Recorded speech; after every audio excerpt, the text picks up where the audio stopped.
Well, howdy folks, thanks for tuning back in. I'm going to get back in to the VFR750. The GPZ is gone. That's not a GPZ, that's an Ichabod.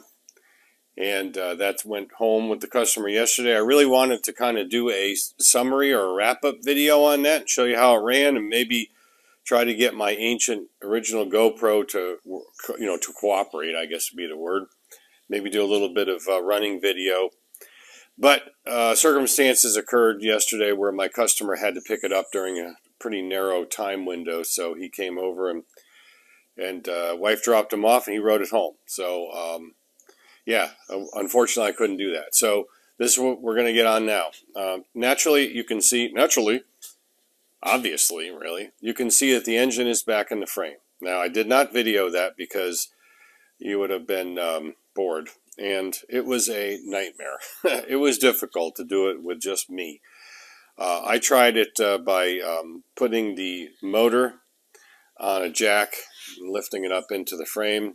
Didn't work. I ended up suspending the entire bike from a fixture point I have in the ceiling out here, and essentially dropping the bike down on the engine and then lifting the engine up into that into place. Yeah. And I got it with minimal, scuffs and so forth on the Cerakote and everything else. So it's pretty good. All the engine mount fasteners are torqued to spec, literally. I use torque wrench. Ain't lying. And now we're ready to move on. So I'm not going to videotape all this, or not videotape, gee whiz, I'm in the 80s here. I'm not going to video all of this process, because frankly, I don't really remember where everything goes, and I'm going to have to do a little T&E, trial and error. T&A is a little different, as you know, and I'm going to periodically fire the camera back up, and we'll pick it up as I, make some progress. Once we get to the carburetors, though, I'm definitely going to do some more detailed filming on that, because I know that's kind of an area where some folks have difficulties, especially on these V4 motors. It really isn't that difficult, in my opinion. I have new carb holders, so that makes it a lot easier. So when we get to that point, we'll fire it up in more detail. But like I said before, I'm just going to periodically bring you back and show you the progress. So let's stop jabberjawing. Supervisor's getting pissed off at me for just standing around talking. So let's get at it. So it's many hours later, same day, and I'm getting real close. The main thing that took me the time was this exhaust. This is a real pain in the ass, this exhaust, this aftermarket Supertramp exhaust. Not to be confused with the band, which is actually pretty good. Supertramp. I had to repack these with fiberglass, and I bought the kits from Supertramp for that purpose, the megaphone, ones for this particular model. 420-something or other, whatever. And I've never done that before, so there's a learning curve there. And so it took me a while. I did the left one first. It came out okay. I made a couple of mistakes, but main problem was here where these two pipes, one from the rear and one from the front, go into this one, which goes 2 into 1 into each can. And I bought these Caltrek, exhaust seals, like donut deals, and this side I almost completely destroyed. They don't fit. I ended up having to turn them down, the ODs in the lathe, and then put them in, and I even did some modifications to the end of these tubes by slotting them, because there's no way to crimp on those. So now they're in there well. I really don't think these are going to leak, because these things burn up after a while anyway, or at least somewhat decompose from the heat, these graphite infused donuts, whatever you want to call them. But there's certainly enough of them left, probably 90% of each one of them left. So circumferentially I've got good pressure on them, or squeezing, and it's sealing. Everything's tight. I got new exhaust donuts in the rear. These pipes go on before you even put the motor in, although there is some discussion about that, where you can actually get the rear pipes in and out, but you have to take the shock out and blah, blah, blah. I just put them in before I loaded the engine into the frame. Front ones are pretty easy to do. Naturally, I put the Sparkaroonies up front before I put the Redigitator in, which I just did. I put the Sparkies up front earlier. The coils are all in. Everything's plugged in. The only thing I got to do is hook up regulator rectifier. This was directly connected, and that's exactly what I'm going to do for it right now, because no matter what you do as far as high-quality plugs with, you know, brand new brass pins, copper pins, they always melt. So that's what I did on the Magna. That's what I'll do on this. So solder them direct. Still got to do that. So again, both cans are filled with new fiberglass, and I'm not going to put the caps on. I do have those here. You have to take my word for it. There's a Super Tramp caps. Well, let me show you one. Yeah, so these go on like this. When you put these pipes together, I should say cans together, there's a locating, it's in the video where I took this apart, there's a locating rivet down on top here. I haven't even put those in yet. I don't even know if I'm going to, because this thing's on there tight, and with this band clamp, it's super tight. It's Super Tramp. So what I'm talking about is on this side, you can see it because I haven't done this one yet too tight. There it is. This one's a little bit botched up because of the drill out originally, but you know, I could drill that for a 3/16 pop rivet if necessary, and then, you know, then put this on. I may or may not do that. I'm not sure. These things are all full of grease and stuff now. I got to wipe them all off with probably just some soapy water or something, because, you know, this paint isn't fully seated yet as far as the heating goes, and unfortunately now it's probably going to be uglier than it was, but we'll do the best we can to clean it. It's just a mess to get these things together. So yeah, hopefully that won't look too bad once I clean them off. I'll definitely clean them before I start this thing up, though, because I don't want that to be kind of baked in. Let's see, over this side, again, coils. I got the main starter solenoid. This is the power actually for the main bike that comes off of here too, and the main power for the bike. This is not going to get used right now. It's your rear brake. Fuel pump. I'm not going to be hooking that up because we'll be gravity feeding the carbs for now. And then there's another one down that way for the fuel pump cutoff relay, which won't be hooked up again right now because I don't need it. Got to put the plugs in. We'll do that tomorrow, and just essentially get this thing ready to go. So when we fire it back up tomorrow, because it's getting a little late in the day, I got to stop and I got to go do some domestic stuff. We'll pick it up again tomorrow, and we'll get the carbs in. I think we can do that at this point. Fill it up with some coolant. Look for any leaks.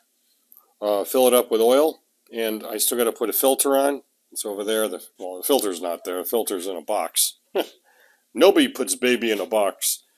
And then we'll fill her up with oil, like I said, and we'll crank her over. Generally, when I do a motor like this, what I do is I will disconnect probably the power to, well, actually, I won't even use that. I'll just jump the starter directly, probably with a jumper pack, go directly to it, and crank this thing over without any ignition or anything, and then just let the oil pump up, and then we'll take it from there. So we'll pick it up again tomorrow, and we'll get the carbs in, and then see if this thing will actually run. Okay, folks, it's the next day. It's actually almost noon. I had to go to the bone cracker this morning. I haven't been there in a couple of weeks because of this bronchitis, and when I was up in Georgia for a week before that. So I had to get my spine straightened.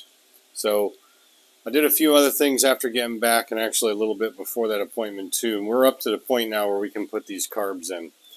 So I just got this, this is called the Carburetor Heat Shield. It shields the radiator heat from coming back, and presumably to prevent heat soaking of the carbs. There's a piece of foam that was on top of it. It was that old, ancient foam that you find typically in air boxes and things of that nature on these bikes, and it was just fragmenting. So, I pulled off these one-way metal clips that are kind of you'd see typically like on the end of a wheel, like on a generator, those one-way cap type deals. You can just kind of wiggle them off because they're on plastic with a pair of vice grips, and I just made this piece of, what is this, Uni? This is Uni brand air filter foam, just, bulk stock. So I don't know exactly what that's for, but we just put it back, so no problem. This is the wire stay for the coil for number 2 on the other side.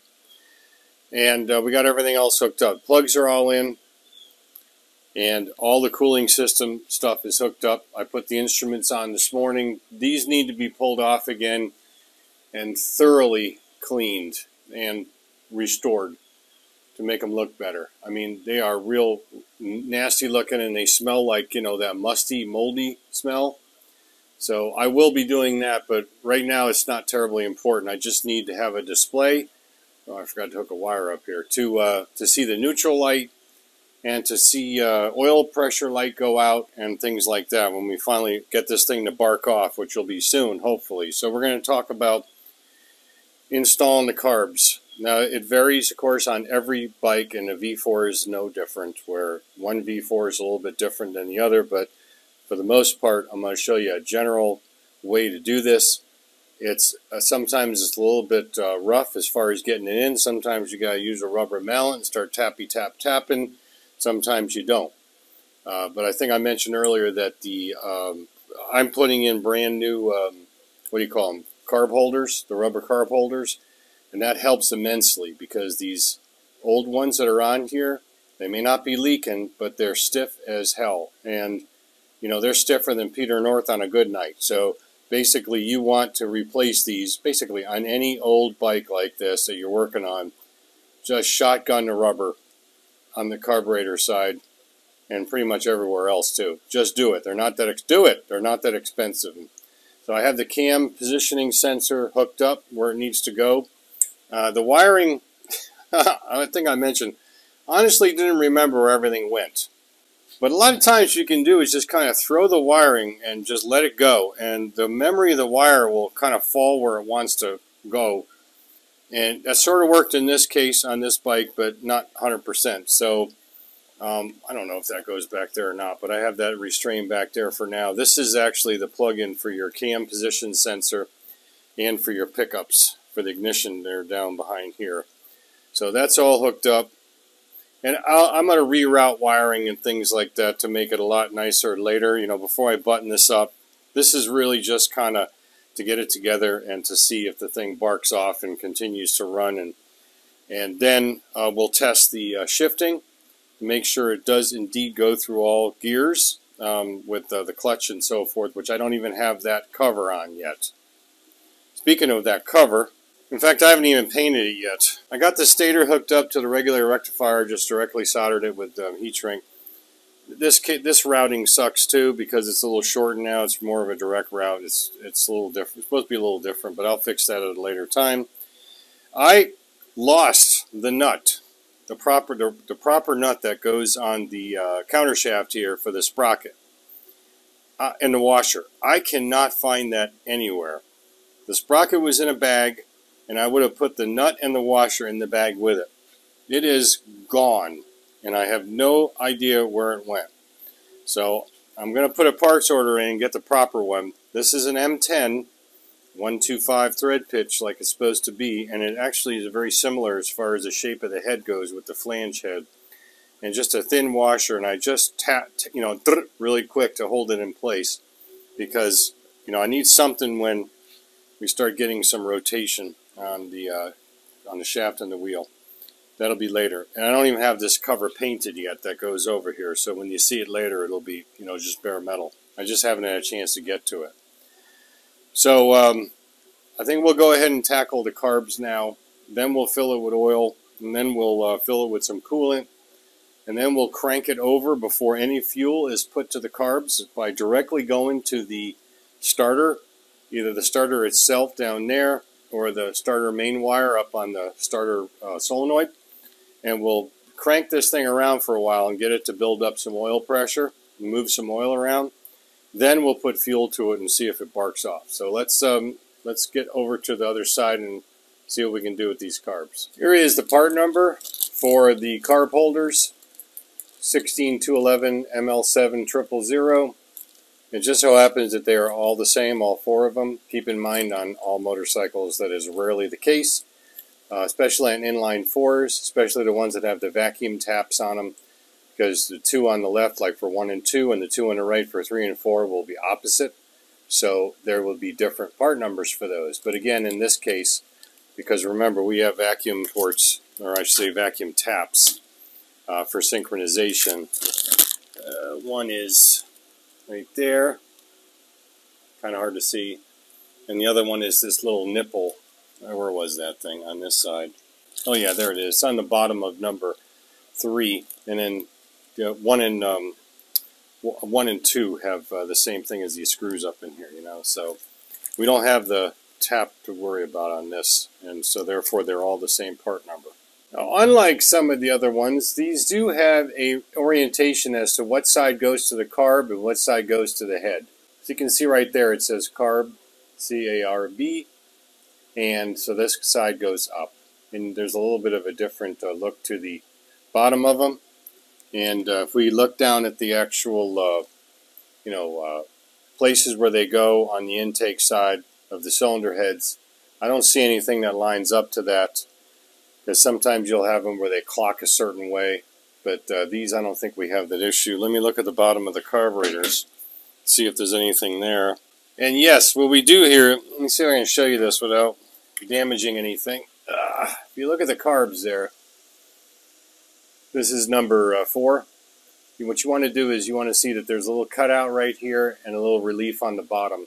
And I just shoved one of these on, and if you put it any other way, where this little edge, which is more, proud or back than that cutaway, it's going to interfere with the bottom of the carb. So we definitely want to install these with this up. So this is going to be up with this toward the carb side. And when you're doing any types of these carb installs, and I want you to remember the 5 P's. And if my kids were watching right now, they'd be able to recite them even before I say them to you. 5 P's are prior planning prevents poor performance. So this is part of the prior planning where we're going to make sure that these are clocked the proper way, i.e. this way, carb side up, and this way with this little notch up. That looks like the proper way to do it. If not, we'll make adjustments, but I think that's the case. And the other thing is you want to get your orientation of your band clamps so you can actually get at the damn things when they are in, because nothing is more frustrating than wrestling a set of carbs in and then realizing that you have a band clamp in switched around like this, for example, and you can't get it to screw. So I'm going to take a minute here and lay these out where I can make sure that I can access all of them on the bottom and on the top. So in other words, the lower one and the one on the carb side. And then we'll start the process. All right, so I have all 4 of the carb holders installed, clocked reasonably appropriately. I think this one needs to move a little bit. We'll fix that. But what I wanted to mention was when I put carbs in, I always use silicone grease to install them. You can use silicone spray, but it doesn't work as well, in my opinion at least. The grease seems to last a lot longer during the procedure. This is what it looks like. It's a super lube product. Grassa lubricante di silicono. So that's what you want. And I have that on both sides. I have it on the carb side and the bottom side. A little bit of grease in here is not going to be a problem for anything. It'll eventually, almost immediately, get pulled in, burnt up, whatever. And it's just not going to be a problem. And so I'm going to verify that I have these things clocked properly, which I can see that I don't on that one. I'm going to fix these 2 that I need to get oriented, and then I will put the top clamps on, and we'll go ahead and start lining the carbs up. I'm hoping to keep you guys in here, but I may have to kick you out to do a couple of small things, depending on how much room I got. But the first thing I want to do is just gently lay these up here, because I need to get the choke cable on, which is in the front here. And that's going to be impossible to do with the carburetors are in place. So we'll get that choke cable hooked up. Richard is hooked up, and I actually hooked up the throttle cables on the other side. They're not tightened down or adjusted yet, but those are extremely easy to get at, so I'm not going to worry about that, but they are in place. So we do have throttle action. I think the smoothest throttle in the world here. I don't know why. It should be a lot better, but we'll see. For now, it'll be fine. So, all right, here's where it gets fun. I'm going to show you the front here. This is number 4, and if you can see it right there, let me get a light. This one's lined up, and the problem with these V setups is the only time that the throat of the carburetor and the intake bore on the intake side of the cylinder is, concentric, is when these things are in place. It's a V. You're trying to fit one V into another, essentially. So you can see how far you're off there, and you're spot on right there. There's a couple of ways you can do this.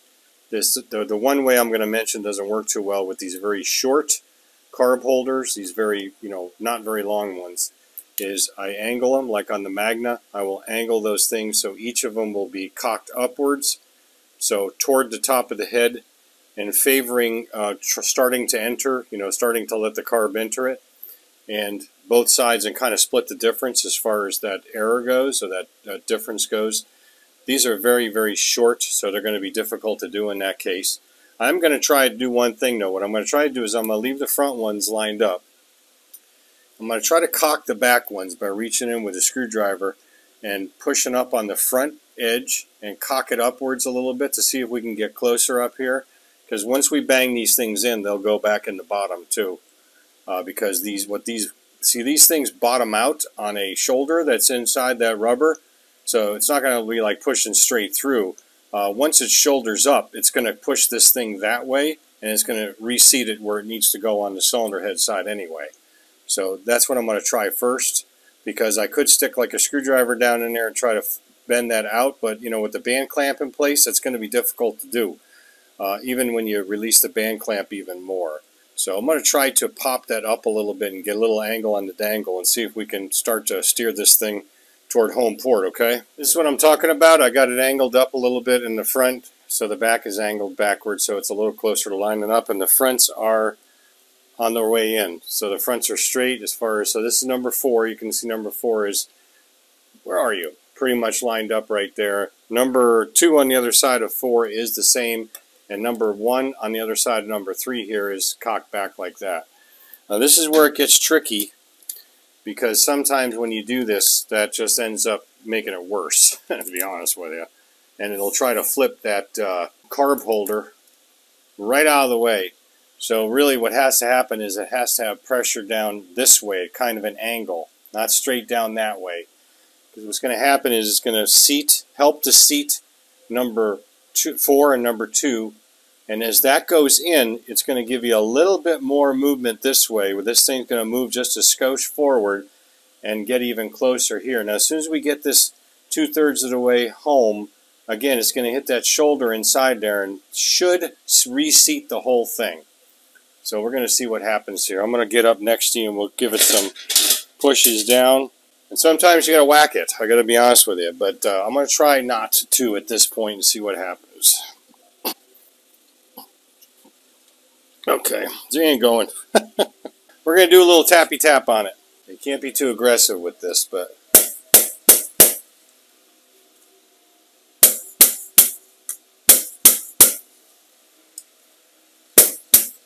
Oop, she's starting. And there she goes. Now, let's take a look. I hate tapping on these things even lightly, because naturally you could break something, but I don't like to shock those floats either. So it actually went in pretty easily. Whoops, I didn't mean to hit you. Unless you like it.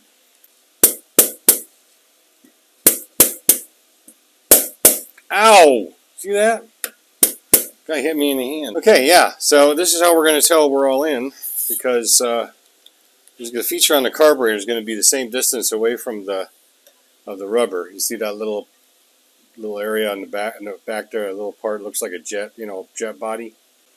Now you can see it. You see that spot right there? It's focusing on the damn thing. That's about a 1/16 away. We'll check the other side. That one's about the same. I'm sorry about the focus. It doesn't want to behave. All right, so these are in. Now we just got to tighten up the clamps. And you know what I forgot to put in? Nothing.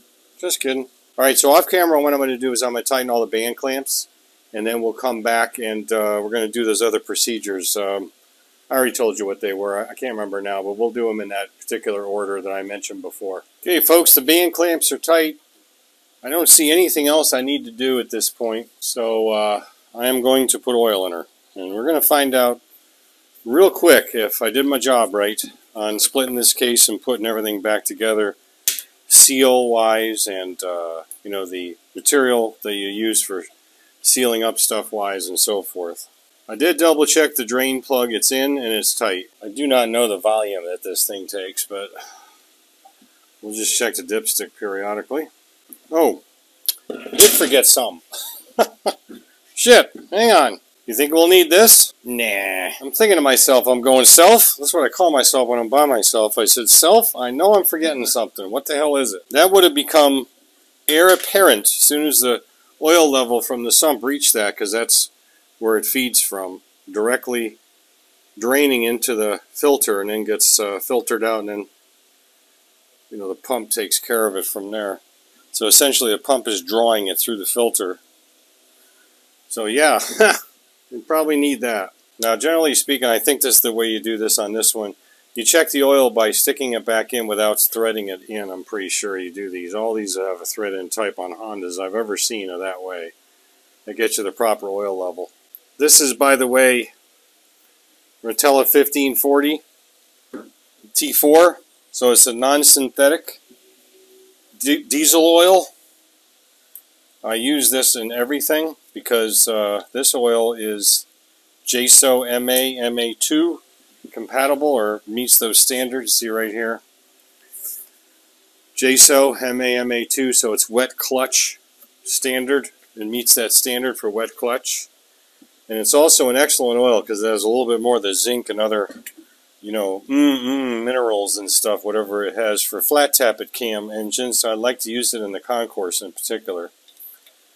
And although this doesn't have a flat tappet cam, then it's still good. I use it in the Magna too. We're a little bit over, and that's where I want it because we're going to fill that filter up. I'm going to crank it around like I said before.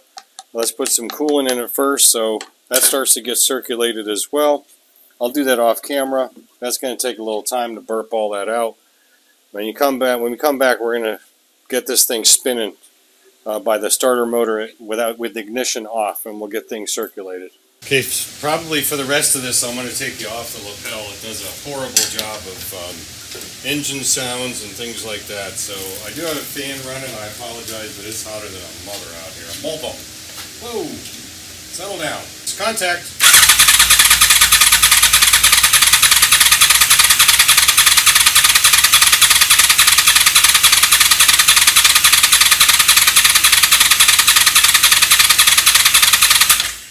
Sounds about right since it's got that 360-degree crank. So now, what was I going to do? Oh, I'm going to hook this back up off camera, get all the electrical sorted out, and put the battery back in it, and then we'll see if it'll bark off. We'll put some fuel to it, so stand by. So we're going to apply some fuel. Hopefully they don't overflow. That would mean that my rebuild sucks because of that aftermarket crap, but so far so good. So yeah, let's see what happens, guys. Ignition, run. I'm going to keep my finger on that stop switch. Where do we hear that before? Let's get some enricher. Ignition, go.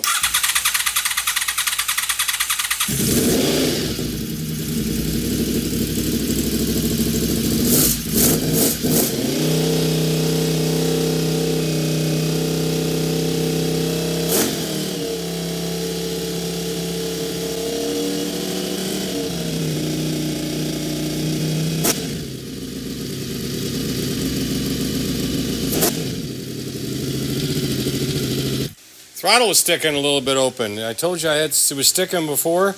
It was just cracked up here, but I had to bring the idle down. I did that once. But yeah, okay. Let me shut that off. Gas now for the moment. So far so good. We spit a little bit out the overflow. I don't have any of that hooked up right now, the overflow or anything. I don't want to do any more work on this until I verify the work that I've already done. And that's pretty easy to do, just snaking a hose around and put the tank in and yada yada yada, it's no big deal. So yeah, okay, let's check the oil here after it sits a bit, make sure it's good, because I'm sure we're going to have to top it off. I can't see the oil light up there, I need to make sure I do that. So I got some fuel turned on again. I'm going to get up here with it, I just can't see that. I got to make sure that that's going out. Hell, I don't even know if it's coming on. Oil, yeah, so I see the oil light now.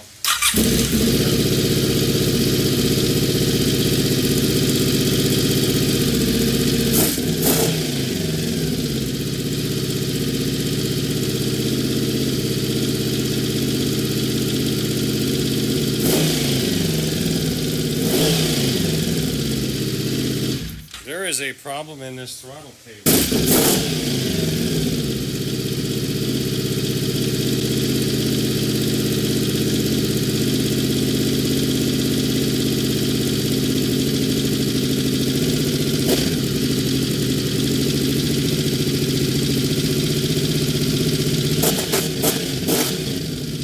There is something going on here, and I cannot figure out what it is. I cannot get the idle down anymore. Let me work on this a bit and come back. I went ahead and put the airbox cover on. I screwed it to the main body of the car, but I know I set those fuel screws for stock setting, so. Weird, very weird.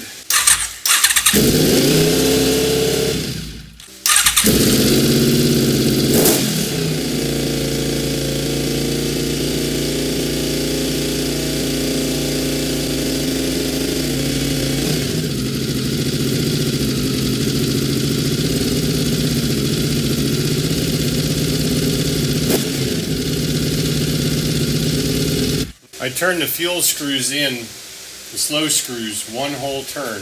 Contact.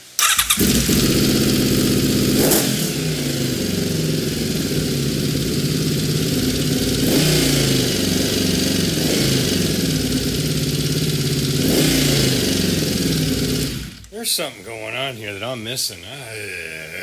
Okay, folks, I don't know what the answer is, but I know I need to pull the rack again. I do not know what the situation is on these, but there's a problem in these carbs, and I need to go through them again and see, because no matter what position I put those slow screws on, they have very little effect. And I have an idea, but I'll get into it later. But yeah, I'm just going to pop the carbs out and we'll have to drain them and see what's going on, because I don't understand why I can't quite get it. I can't get it down. It's just wants to run high. So there's got to be a problem in the fuel supply at a given throttle position, and I don't know what that is yet. So let me take them out and we'll see if we can figure it out. All right, guys, I think I figured it out. I'll tell you what it is here in a minute. See what you think.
I asked a question at the end of the last clip. I said, I got to figure out what something that's mechanically keeping, whatever the verbiage I use, the throttle open in relationship to, I don't know, whatever.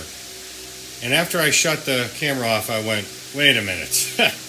I had this rack split, I wonder if the synchronization is so far off that one or two of the cylinders is way open at an idle relative to the other ones, and it's pushing the RPM up. Now when it pushes the RPM up, it's going to pull more fuel from the other ones, which is why I wasn't getting any control over, significant control at least, over the slow screw, with the slow screws over the idle. So when the sync was so far out, and I should have shot it when I first started it, but it was like number one, had no vacuum at all, which meant that it was way open at an idle. You know, the more closed the throttle plate, the higher this goes up at a relative RPM. This thing didn't move. Never seen that before. So one was way open. And I think two is your base carb, I'm pretty sure. And 3 and 4 were messed up too. But one, I think it was 1 and 3 that was the big problems. So once I started dialing it in, then I realized, yep, that's where the problem lies. So it's just simply a synchronization issue with way too much misalignment or miscalibration between the cylinders, and therefore, again, 1 or 2 of the cylinders was driving that RPM. Yeah, so there you go. So lesson learned. I just didn't think about it while I was trying to tune it. You know, you saw in those clips, I'm kind of scratching my head going, what in the hell is going on? And then, again, when I said that and I asked that question, I shut the camera off and I said, well, wait a minute. There's one answer that I don't need to pull the carbs for at all. I just need to check the synchronization. And sure as hell, that's what it was. So yeah, we learned something on that one, didn't we? Let's check it out one more time. Sounds great. I really like it.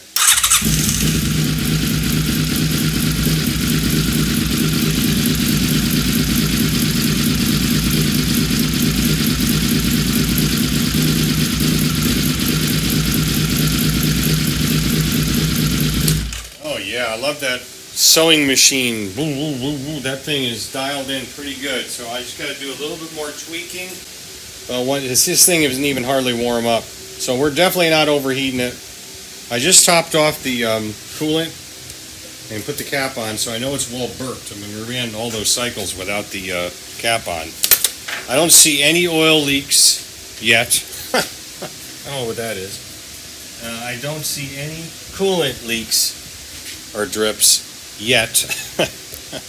But yeah, so that was it, and I'm kind of pissed off at myself for not realizing that off the top. And when I started dialing in, going, why the hell isn't this thing working? And it just didn't dawn upon me again until I asked that question. And I said, wait a minute, I know the answer to that. The answer to it is the thing got to be way out of sync. And yeah. Okay, so that's it, I guess, huh? Well, guys, I'm wicked stoked now. I was concerned before, but I'm glad I didn't pull that rack. I would have, and it's not that hard, as you can see. It's not that terrible to put in. And I'm like, wait a minute. So, figured it out. Yeah, one of these things. And it's kind of, boing, why it didn't come to me earlier, but it did eventually. So, yeah. The main thing was, oh, well, actually what I need to do is I need to get, let's do that really quick. I need to get the cover on that other side, and yeah, we need to do that. And let me put the clutch slave back in, and we need to run it through gears, because I could be jumping up and down in turning handsprings with joy over nothing here. So let's do that. Let me get that cover on. I got new bolts for some of it, and let's double check that. We need to run it through the gears, and while it's under power. So hang on. Cross your fingers. I know I am.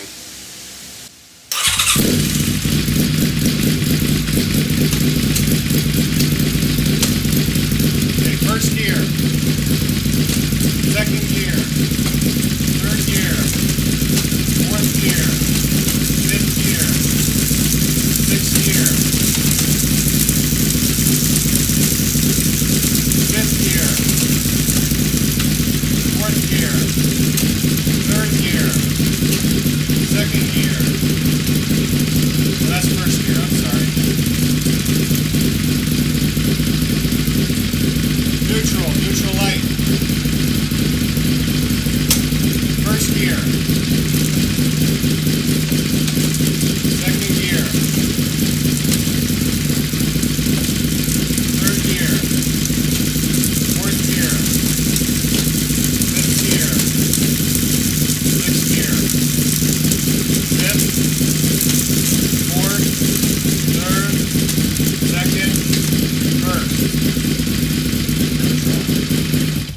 guess that answers our question.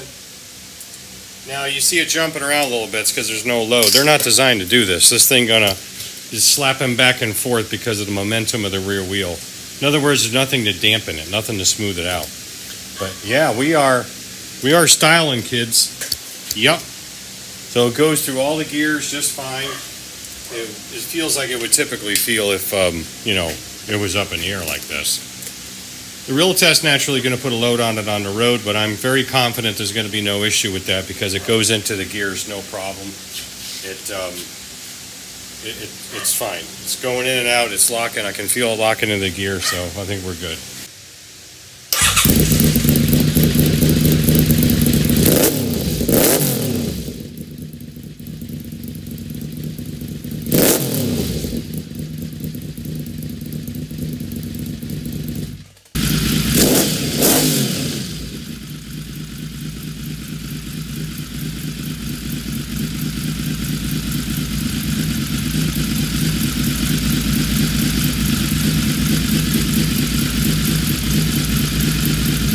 Okay, that's it. Don't just repair, restore. See you on the next one. Thanks for watching.